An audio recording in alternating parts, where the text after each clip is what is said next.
Paul. How are you? Good. How are you? Well done. This was so gorgeous. I went and saw it last night and Oh, good. had that kind of fear that with all the hoo-ha The hype and back and and stuff. forth and the year delay and all that. I really hoped that, and it turned out to be true. That it was just still what Thank you. I imagine. I mean, Rock and roll. it's not a. It's even despite the hype, it's not a hypey movie at all. Well, that was the Still thing. Now that the kind of feeling for a lot of people is what they're aware of is a magical book and a great filmmaker, and yet this year delay kind of suggested all sorts of trouble.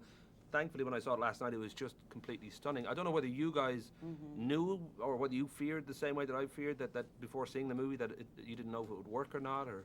No, I knew it would work. I just think that Spike was he was doing his thing to make it his movie, and he did. Whatever that entailed, it was active.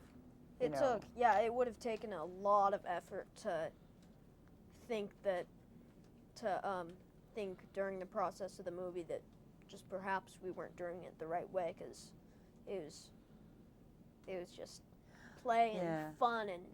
You're so right. It would have taken, considering the experience and how amazing it was, for it not to work would have been totally out of the question. Yeah.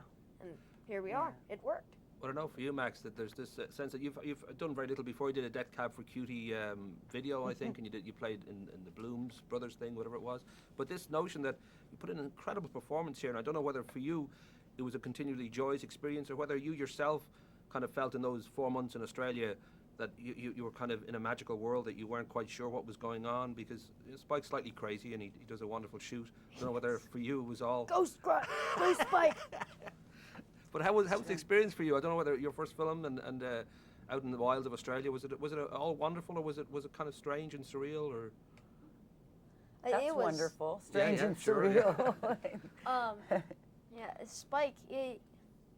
I don't think we really ever had any doubts whether or not we were living in a dream or not.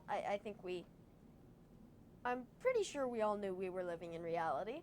Have you told Spike this? Because I don't know if Spike knows that. No, I don't. I'm not sure we all knew it either. Sometimes when you're working your 17th hour, it's like who am I here? Yeah. I would think too that you have a 10-year-old boy, Clyde, so I'm guessing playing mom to this brat was quite easy. But the rhythm of kind of working together and finding the sort of sense of childlike wonder that Spike was bringing to it. Was there a lot of preparation for that between the two of you? Did you just sort of let it happen on set? Yeah, we let it happen on set, but we were also, Spike was directing it. Actors need a director, and he is one of the best. So in terms of not only giving you specific direction, but inspiring you to feel your own thing, which is like the movie. It's encouraging you to go into your own mind and venture forth, not be afraid to risk.